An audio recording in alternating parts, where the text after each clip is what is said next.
Hello friends, कैसे हो आप सब। स्वागत है आप सबका आपके अपने यूट्यूब चैनल स्पेशली बाय प्रेम सर में। मैं हूं प्रेम अग्रहरी और आज के इस वीडियो में हम बात करने वाले हैं कैलेंडर के पार्ट 3 पर। कैलेंडर का पार्ट 1 पार्ट 2 आप पिछले वीडियो में पढ़ चुके हैं। यदि आप पार्ट फर्स्ट और पार्ट सेकंड को नहीं देखे हैं तो डिस्क्रिप्शन बॉक्स में मैं लिंक दे दिया हूँ, वहाँ पर आप जा करके पार्ट फर्स्ट और पार्ट सेकंड के वीडियो को देख सकते हैं। ठीक है, आइए स्टार्ट करते हैं इस वीडियो को। वीडियो को स्टार्ट करने से पहले यदि आप चैनल पर नए हो तो प्लीज़ चैनल को सब्सक्राइब कर दीजिएगा और वीडियो को भी लाइक कर दीजिएगा, दोस्तों के साथ शेयर कर दीजिएगा। तो आइए स्टार्ट करते हैं इस वीडियो को।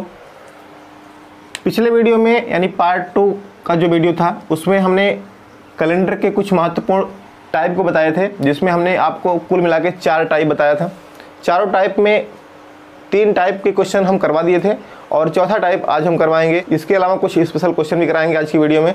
तो ठीक है, आइए देखते हैं टाइप 4।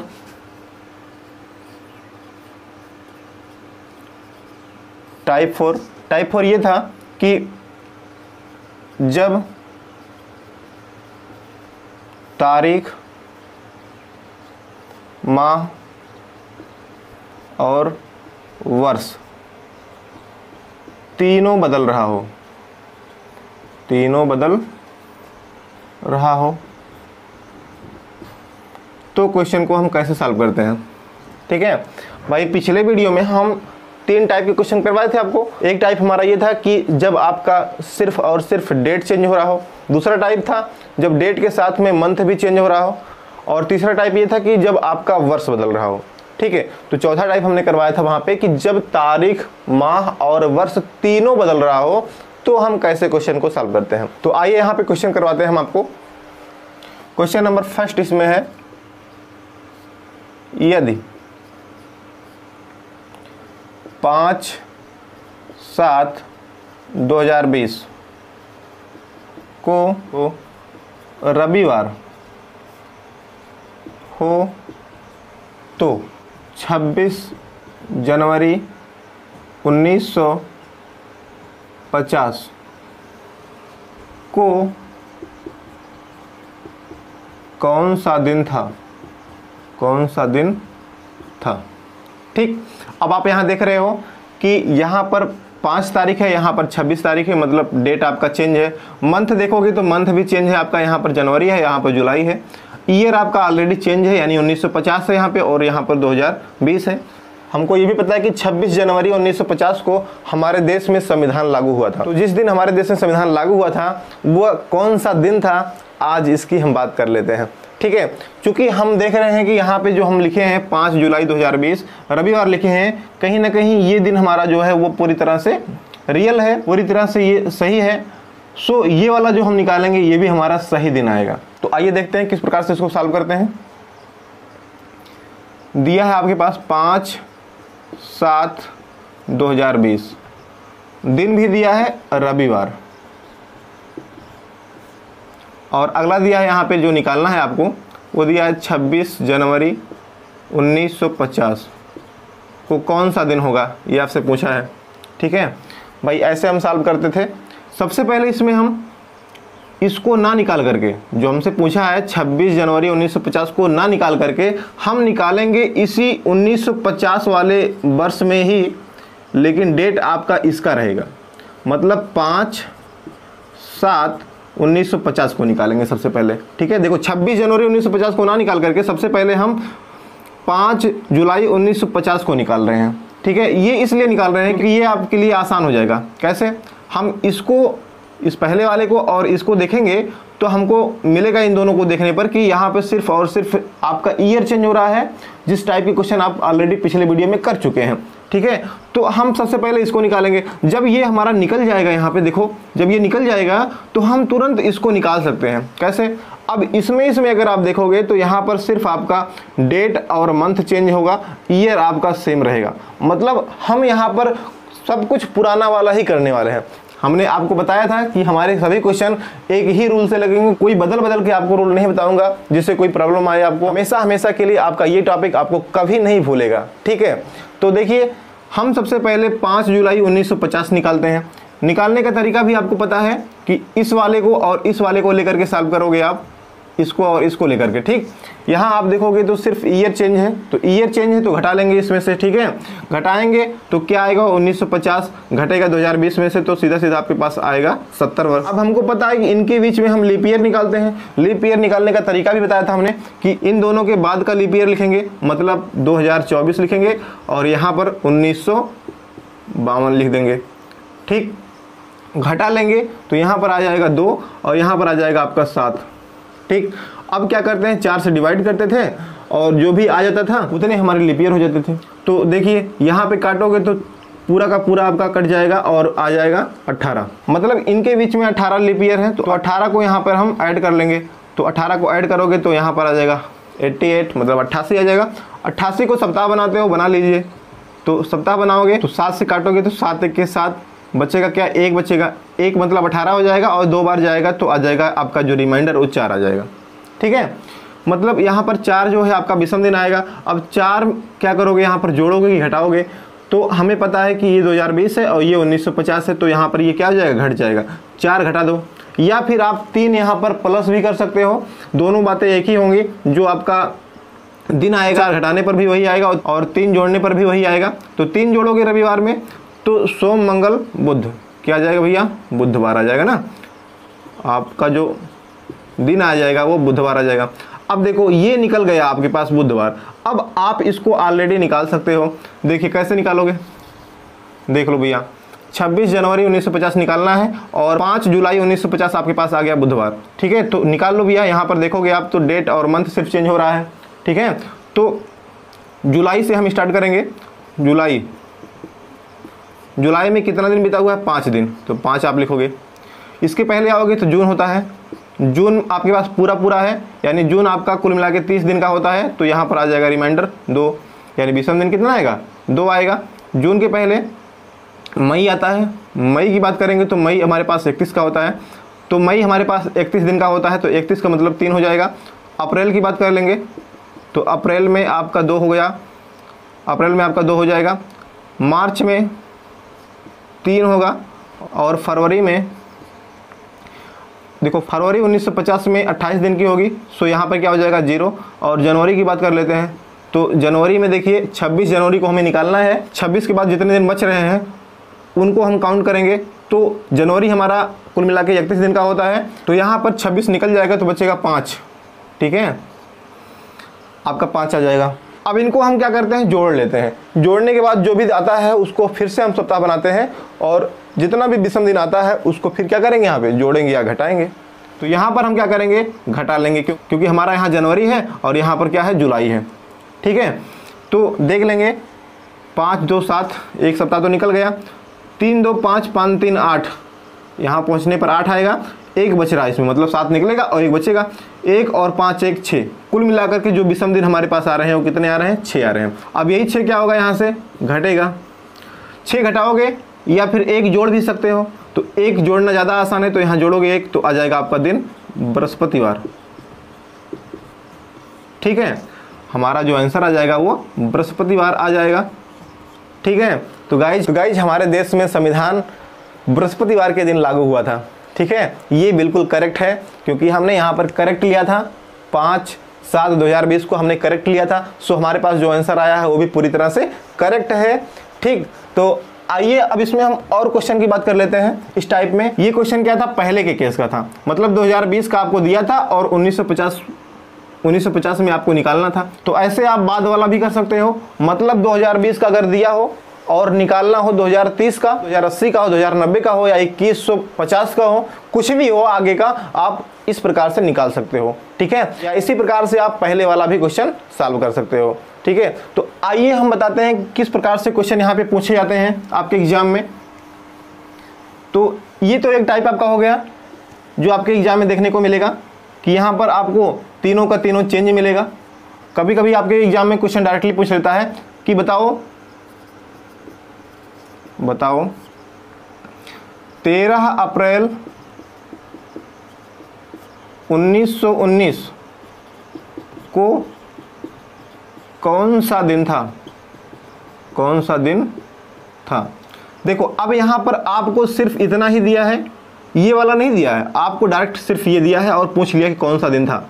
तो ऐसे केस में आप कैसे क्वेश्चन को सॉल्व करोगे? तो इसमें आपको हमेशा जब भी आप एग्जाम में बैठेंगे या जब भी कोई क्वेश्चन लगाएंगे तो आज वाला डेट आपको हमेशा याद रहेगा। आज का दिन क्या है और मंथ क्या चल रहा है और ईयर क्या चल रहा है वो हमेशा आपको याद रहेगा। तो आप आज वाले डेट को लेकर के क्वेश्चन को आसानी से सॉल्व कर सकते हो।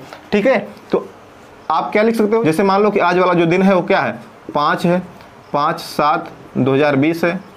अब इसको मान करके दिन भी आपको पता रहेगा, हमेशा रविवार है यहाँ पे। तो ऐसे आप देख रहे हो कि यहाँ पर 13 अप्रैल 1919 है और यहाँ पर क्या है 5/7/2020 है। तीनों आपस में क्या है, डेट, मंथ और ईयर तीनों क्या है, चेंज है। तो आपका ये चौथे टाइप का क्वेश्चन बन गया है। ठीक है, तो इस प्रकार से आप यहाँ के क्वेश्चन को सॉल्व कर सकते हो। प्रोसेस वही रहेगा जो हमने अभी बताया है। ठीक भाई, 13 अप्रैल 1919 का मतलब है कि जलियांवाला बाग हत्याकांड। जलियांवाला बाग हत्याकांड कब हुआ था? कोई घटना भी डायरेक्टली आपसे पूछ सकता है। जैसे कि पूछ लेगा कि हमारा देश किस दिन आज़ाद हुआ था, तो आपको समझना है कि वो कौन सा डेट पूछ रहा है, यानी 15 अगस्त 1947 को पूछ रहा है। तो डायरेक्ट आप क्वेश्चन आज के दिन को लेकर के सॉल्व कर सकते हो। ठीक, ओके। तो आइए अब हम कुछ स्पेशल क्वेश्चन यहाँ पे देखते हैं। स्पेशल क्वेश्चन में ये है, जैसे कि क्वेश्चन आपके एग्जाम में आ जाता है कि यदि आज के 4 दिन पहले मंगलवार था तो आज के 4 दिन बाद कौन सा दिन होगा? कौन सा दिन होगा? ठीक है, ऐसे क्वेश्चन आपके एग्जाम में पूछ लेता है। तो हम देख रहे हैं यहाँ पे कि 4 दिन पहले, यहाँ क्या आया है पहले, और यहाँ क्या आया है 4 दिन बाद, यहाँ बाद लिखा है। यहाँ के आया है और यहाँ पर क्या आया है, यहाँ पर भी के आया है। तो देखो इस क्वेश्चन में हमें थोड़ा सा केयर ये करना है कि हमें ये देखना है कि पहले वाले केस में यहाँ के आ रहा है या फिर से आ रहा है। भाई यहाँ पे से भी दे सकता है। देखो आज यदि आज से 4 दिन पहले मंगलवार था तो आज के 4 दिन बाद कौन सा दिन होगा, या फिर यदि आज के 4 दिन पहले मंगलवार था तो आज से, देखो यहाँ पर इससे लगा सकता है, आज से 4 दिन बाद कौन सा दिन होगा। तो यही हमें ध्यान देना है यहाँ पे कि यहाँ पर के आ रहा है कि से आ रहा है, यहाँ पर के आ रहा है कि से आ रहा है, यहाँ पहले है या बाद लिखा गया है, या यहाँ पर पहले या बाद लिखा गया है। इन्हीं चीज़ों को हमेशा यहाँ पे ध्यान देना होगा। अब बात करते हैं कि से आता है या के आता है पहले के केस में, तो क्या फ़र्क पड़ता है इन पर, या बाद के केस में यहाँ पे से या के आता है तो उसका क्या फ़र्क पड़ता है। तो देखिए पहले के संदर्भ में और बाद के संदर्भ में क्या फ़र्क होता है इनमें। तो देखिए पहले के संदर्भ में से या के आए उसमें कोई फ़र्क नहीं पड़ता है, कोई फ़र्क नहीं पड़ता है। अभी हम क्वेश्चन आपको करवा दे रहे हैं, सब समझ में आ जाएगा। कोई फ़र्क नहीं पड़ता है, ठीक है। लेकिन बाद के केस में के और से आने से क्या हो जाता है, फ़र्क हो जाता है। यहाँ पर फ़र्क हो जाता है। क्या फ़र्क हो जाता है? देखिए अगर यहाँ पर से आए, अगर यहाँ बाद के केस में अगर से आता है तो वहाँ पर कि टुडे जो होता है वो इंक्लूड किया जाता है, मतलब आज के दिन को लेकर के गिना जाता है, ठीक है। और यदि यहाँ पर के आ जाए, यहाँ पे के आ जाए, बाद वाले केस में के आ जाए, तो के वाले केस में टुडे एक्सक्लूड होता है, मतलब आज का जो दिन होता है उसको छोड़ के गिना जाता है। तो देखिए क्वेश्चन को कैसे हम सॉल्व करते हैं इसको आपको बताते हैं। देखिए इतना आपको समझ में आ रहा होगा। आज के 4 दिन पहले, तो यहाँ पर क्या लिखेंगे, 4 लिखेंगे, ठीक है। 4 दिन पहले कह रहा तो 4 लिखेंगे, और से आए या के आए उसका कोई फर्क यहाँ पे नहीं होता है। मंगलवार था, क्या था, मंगलवार था, तो आज के, यहाँ के लिखा है से नहीं है, आज के 4 दिन बाद कौन सा दिन होगा, तो यहाँ पर आज के लिखा है तो 4 लिखेंगे, ठीक है, क्योंकि आज के दिन को हमें छोड़ करके काउंट करना है, इसलिए एक दिन और आपका बढ़ जाएगा, और एक दिन बढ़ने से हम एक को यहाँ पे क्या कर देंगे, ऐड कर देंगे, और हम यहाँ पर देखेंगे तो कुल मिला करके हमारे पास कितना आ गया, 9 आ गया, ठीक है। और अब जो है क्वेश्चन को सॉल्व कर लेते हैं पहले के तरीके से, यानी कि सप्ताह बनाएंगे। सप्ताह बनाओगे तो आपका जो विषम दिन आ जाएगा वो कितना आएगा भैया, 2 आएगा। अब इसी 2 को क्या करेंगे, इस मंगलवार में से क्या करेंगे, घटाएंगे कि जोड़ेंगे, तो हम देख रहे हैं बाद का निकाल रहे हैं, तो इसलिए इस 2 को क्या कर लेंगे, जोड़ लेंगे। 2 को जोड़ोगे तो ये मंगलवार है, बुध और बृहस्पति, आंसर आपका आ जाएगा बृहस्पतिवार, ठीक है। मतलब ये है कि आज के 4 दिन पहले अगर मंगलवार है तो आज के 4 दिन बाद कौन सा दिन हो जाएगा, बृहस्पतिवार हो जाएगा, ठीक है। चीजें क्लियर हो रही होंगी, ओके। अब अगर हम बात करें इसमें एक और क्वेश्चन की, यदि हम यहाँ पर यदि से या के रहे, इसका कोई फर्क नहीं है, यहाँ पर फर्क होता है अगर यहाँ पर हम के को हटा करके से लिख दें, के को हटा करके और यहाँ पर हम से को डाल दें, तो यहाँ पर इस क्वेश्चन का क्या आंसर हो जाएगा। तो देखो यहाँ पर आपका 4 है तो 4 लिखेंगे, और यहाँ पर भी क्या है, 4 है तो 4 ही लिख देंगे। अब यहाँ जो एक ऐड करते थे वो एक ऐड नहीं होगा, क्योंकि आज को ले करके यहाँ पर काउंट किया जाएगा। सो आपका जो आंसर होगा वो इन्हीं को जोड़ करके, यानी कि कुल मिला के 8 हो जाएगा। 8 को सप्ताह बनाओगे तो एक विषम दिन आ जाएगा। अब इसी एक को क्या करेंगे, जोड़ेंगे, तो जोड़ दीजिए, एक जोड़ोगे तो आपका आंसर हो जाएगा बुधवार, ठीक है। ये फर्क होता है भैया से और के में। बस आपको इतना ध्यान देना है कि बाद वाले केस में ही जो है फर्क होता है, पहले वाले केस में कोई फर्क नहीं होता, चाहे यहाँ के आए चाहे से आए, हमेशा वो यही वाला रहेगा, ठीक है। बाद वाले केस में अगर से आता है तो यहाँ पर एक ऐड नहीं होगा, अगर के आता है तो एक ऐड हो जाएगा, ठीक है, ओके। चलिए अब आपको हम कुछ कॉन्सेप्ट बता देते हैं जहां से क्वेश्चन आपके एग्जाम में अक्सर पूछा जाता रहता है। किसी वर्ष में समान कैलेंडर वाला माह ज्ञात करना, माह ज्ञात करना, ये है। किसी भी वर्ष में समान कैलेंडर वाले जो महीने होते हैं वो कौन कौन से होते हैं, तो हमेशा ये याद रखना, कोई भी वर्ष हो, चाहे वो आपका लीप वर्ष हो, चाहे वो आपका वर्ष सामान्य हो, चाहे वो आपका वर्ष लीप हो या फिर आपका वर्ष सामान्य हो, दोनों वर्ष के केस में 3 महीने जो होते हैं वो समान कैलेंडर वाले होते हैं। अब आपको ये समझना है कि वो कौन कौन से महीने होते हैं जो समान कैलेंडर वाले होते हैं। तो यदि देखिए यहाँ पर यदि वर्ष जो है, यदि वर्ष सामान्य हो और दूसरा है यदि वर्ष लीप हो, लीप वर्ष है तो कौन कौन से महीने समान कैलेंडर वाले होंगे, और अगर वर्ष आपका सामान्य हो तो कौन कौन से महीने समान कैलेंडर वाले होते हैं, ठीक है। तो जब आपका वर्ष सामान्य होता है तो फरवरी,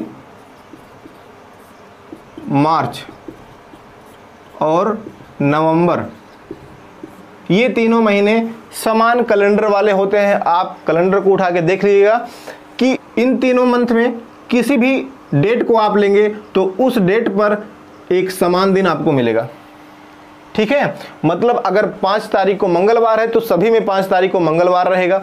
10 तारीख को अगर बुधवार है तो हर जगह जो है, हर मंथ में, सभी मंथ में 10 तारीख को बुधवार ही होगा, ठीक। तो इस प्रकार से आपका अगर वर्ष सामान्य हो तो ये महीने आपके समान कैलेंडर वाले महीने होते हैं, ठीक, हमेशा याद रखिएगा। और यदि आपका वर्ष लीप वर्ष हो तो इसमें कौन कौन से 3 महीने होंगे जो समान कैलेंडर वाले होते हैं, तो यहाँ पर जनवरी, अप्रैल और जुलाई, ये तीनों महीने जो होते हैं वो समान कैलेंडर वाले महीने होते हैं अगर वर्ष आपका लीप हो, ठीक है।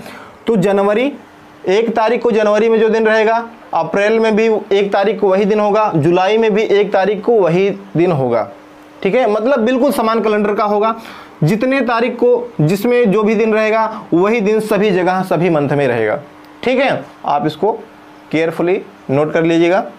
तो आइए अब हम एक दूसरे कॉन्सेप्ट की चर्चा करते हैं जो कि काफ़ी ज़्यादा इंपॉर्टेंट है, वहाँ से क्वेश्चन तो आपके एग्जाम में अक्सर आता रहता है। तो वो कौन सा कॉन्सेप्ट है? कॉन्सेप्ट आपका ये है कि किसी वर्ष के समान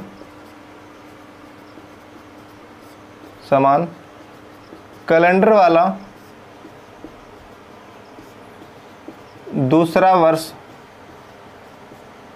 वर्ष ज्ञात करना।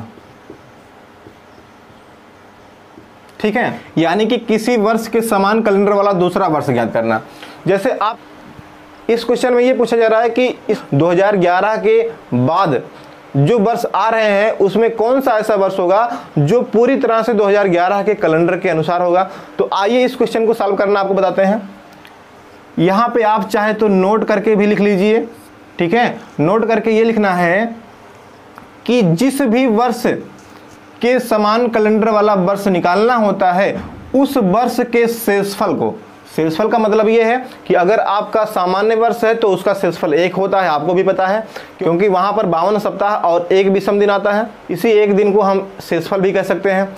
ठीक है, और यदि आपका वर्ष लीप हो तो वहाँ पर आपके विषम दिन कितने आते हैं? 2 आते हैं, यानी 52 सप्ताह प्लस 2 विषम दिन आता था, तो उसी 2 को यहाँ पर हम शेषफल कहेंगे। ठीक, तो हम बात कर रहे हैं कि यदि किसी वर्ष के समान कैलेंडर वाला दूसरा वर्ष निकालना होता है तो उस वर्ष के शेषफल को जोड़ना शुरू करते हैं और तब तक जोड़ते हैं जब तक उनका योगफल 8, 15, 22 या 29 ना आ जाए। तो जोड़ने के बाद आपका जो आना चाहिए वो इनमें से कोई भी आ जाए। ठीक है, तो जिस पर ये अंक आ जाते हैं, जिस वर्ष पर ये अंक आ जाते हैं वही वर्ष हमारा समान कैलेंडर वाला वर्ष कहलाता है। लेकिन ध्यान ये रखना है यहाँ पे कि अगर आप लीप वर्ष के लिए निकाल रहे हो तो ये अंक लीप वर्ष पर ही आने चाहिए, और यदि आप सामान्य वर्ष के समान कैलेंडर वाला वर्ष ज्ञात कर रहे हैं तो ये अंक सामान्य वर्ष पर ही आने चाहिए। ठीक, जैसे आपको क्वेश्चन हम करवा दे रहे हैं, देखिए क्वेश्चन यही ले लेते हैं कि 2011 के समान कैलेंडर वाला दूसरा वर्ष कब आएगा। तो यहाँ पर हम 2011 को लेंगे। 2011 चूँकि सामान्य वर्ष है इसीलिए हमें हमेशा सामान्य वर्ष पर ही देखना है कि सामान्य वर्ष पर ही हमारा 8, 15, 22 या 29 आना चाहिए। ठीक है, तो 2011 की अगर बात करेंगे तो सामान्य वर्ष है तो इसमें जो है विषम दिन कितना? 1, यानी शेषफल क्या होता है? 1 होगा यहाँ पे। 2012 की बात करेंगे तो चूंकि 2012 आपका क्या है? लीप वर्ष है, तो लीप वर्ष के केस में यहाँ पर 2 आ जाएगा। 2013 की बात करेंगे तो फिर से 1 होगा, 14 आएगा 1 होगा, 15 आएगा तो इसमें भी 1 होगा क्योंकि सामान्य वर्ष है ये सब। 16 आएगा तो 16 फिर से आपका 2 हो जाएगा क्योंकि 16 आपका लीप वर्ष है। 17 की बात करेंगे तो ये आपका सामान्य वर्ष है तो 1 लिखेंगे। 18 है तो 1 लिखेंगे। 19 है तो 1 लिखेंगे। 20 होगा तो फिर हम 2 लिख देंगे क्योंकि 20 हमारा क्या है? लीप वर्ष होगा तो यहाँ पर हम 2 लिखेंगे। 2021 जो होगा वो 1 होगा। 2022 जो होगा वो फिर 1 होगा। 2023 जो होगा वो फिर से 1 होगा। तो देखिए अब इसको हम काउंट कर लेते हैं, हो सकता है आ गया हो आपका 8, 15, 22 या 29। तो अब इनको हम जोड़ लेते हैं, हो सकता है आ गया हो आपका ये अंक। तो 1, 2, 1, 3, 3, 1, 4, 5, 6, 7, 8 तो यहाँ आ गया। लेकिन क्या ये 8 सामान्य वर्ष पर आ रहा है? तो आप देखोगे कि ये 2016 है। क्या है? 2016 जो कि लीप वर्ष है। तो लीप वर्ष पर हमें नहीं देखना है, हमें देखना है कि अगर सामान्य वर्ष है तो सामान्य वर्ष पर ही ये अंक आना चाहिए। तो इसलिए आगे बढ़ जाएंगे। ये 8 हो गया। 9, 10, 11, 12, 13, 14, 15। देखो 15 आया, यहाँ पर आया है। 15 भी आना चाहिए ना, देखो यहाँ 15 भी लिखा गया है तो 15 देखो आ गया। तो 15 किस पर आया है? 2022 में आया है। क्या 2022 आपका सामान्य वर्ष है? तो आप कहोगे जी सर बिल्कुल सामान्य वर्ष है। तो भैया 2022 ही ऐसा वर्ष होगा जो आपका 2011 वाले वर्ष का बिल्कुल समान कैलेंडर वाला वर्ष होगा। ठीक है, तो आपका आंसर आ जाएगा 2022। आप कैलेंडर उठा के देखोगे तो 2022 का कैलेंडर जो होगा बिल्कुल 2011 के कैलेंडर के बिल्कुल समान होगा। मतलब किसी भी मंथ में किसी भी तारीख को जो भी दिन होगा वही दिन इस 2022 वाले वर्ष में भी होगा। ठीक है, चीज़ें क्लियर हो रही होंगी, बहुत अच्छा लग रहा होगा। ओके, आइए अब हम अगले क्वेश्चन की बात कर लेते हैं। इसमें इस क्वेश्चन में हमने बाद वाला केस देखा, मतलब कब आएगा, मतलब फ्यूचर वाली बात किया। लेकिन अब एक क्वेश्चन हम फिर से लगा देते हैं जिसमें हम पहले का निकाल लेते हैं। इसी क्वेश्चन को लेते हैं कि 2011 के समान कैलेंडर वाला दूसरा वर्ष कब लागू हुआ था, कब लागू हुआ था। अब देखिए 2011 के पहले की बात कर रहा है ये, कि इसके पहले कौन सा ऐसा वर्ष था जो कि 2011 के समान कैलेंडर वाला वर्ष था। तो आइए देख लेते हैं कैसे सॉल्व करते हैं इसको। हम 2011 को ही लेंगे, लेकिन अब की बार हमें पीछे जाना है, मतलब 2010, 2009, 2008 इस प्रकार से जाना है। ठीक है, 2011 में अगर बात करेंगे, 2011 में अगर बात करेंगे तो यहाँ विषम दिन 1, 2010 की बात करेंगे तो विषम दिन यहाँ पर 1। भाई 2010 भी क्या है, सामान्य वर्ष है। 2009 की बात करेंगे तो 1, 8 की बात कर लेंगे तो 2 आ जाएगा, कि 2008 क्या है, सामान्य वर्ष की लीप वर्ष है, क्योंकि 2008 क्या है, लीप वर्ष है, तो लीप वर्ष के केस में 2 हो जाएगा। 7 करेंगे तो यहाँ पर आपका आ जाएगा 1, 6 करेंगे तो 6 में आपका 1 आएगा, 5, 2005 में भी 1 होगा। 2004 की बात करेंगे तो यहाँ 2 हो जाएगा। 2003 की बात करेंगे तो 1 रहेगा। 2002 की बात करेंगे तो फिर 1 रहेगा। ठीक है, तो आइए इनको अब जोड़ लेते हैं हम। ठीक है, जोड़ेंगे तो 1, 2, 3, 3, 2, 5, 6, 7, 8, देखो 8 आ गया। 8 कहाँ आया, 2005 पर आया है, 2005 पर आया है। क्या 2005 सामान्य वर्ष है? क्योंकि हम सामान्य वर्ष का निकाल रहे हैं तो सामान्य वर्ष पर ही देखेंगे। ये अंक जो है आपके सामान्य वर्ष पर ही आने चाहिए। जो है यहाँ पे किस वर्ष पे आ रहा है, 2005 पर आ रहा है। 2005 कहीं ना कहीं सामान्य वर्ष है। ठीक है, सामान्य वर्ष है तो हमारा यही आंसर हो जाएगा, यानी कि 2005 ही 2011 के समान कैलेंडर वाला वर्ष था। 2005 का कैलेंडर उठाओगे तो बिल्कुल 2011 के समान कैलेंडर वाला वर्ष होगा वो। ठीक है, तो इस प्रकार से हम समान कैलेंडर वाला वर्ष निकाल लेते हैं। यहाँ से क्वेश्चन काफ़ी इंपॉर्टेंट बन जाते हैं आपके एग्जाम के लिए। जैसे मोहन का जन्मदिन 5 अक्टूबर 1990 को दिन रविवार को हुआ था, तो मोहन आने वाले किस वर्ष में अपना जन्मदिन रविवार को मनाएगा। तो ऐसे क्वेश्चन आपके एग्जाम में अक्सर पूछे जाते हैं। तो यहाँ पे क्या करना पड़ेगा, आपको 1990 के समान कैलेंडर वाला वर्ष ज्ञात करना पड़ेगा कि आने वाले वर्ष में कौन सा ऐसा वर्ष होगा जो 1990 के समान कैलेंडर वाला वर्ष होगा। उसी वर्ष में मोहन दोबारा अपना जन्मदिन उसी रविवार के दिन ही मनाएगा। ठीक है, बातें क्लियर हो रही होंगी, चीज़ें समझ में आ रही होंगी। ओके फ्रेंड्स, आज के वीडियो में बस इतना ही। Thank you.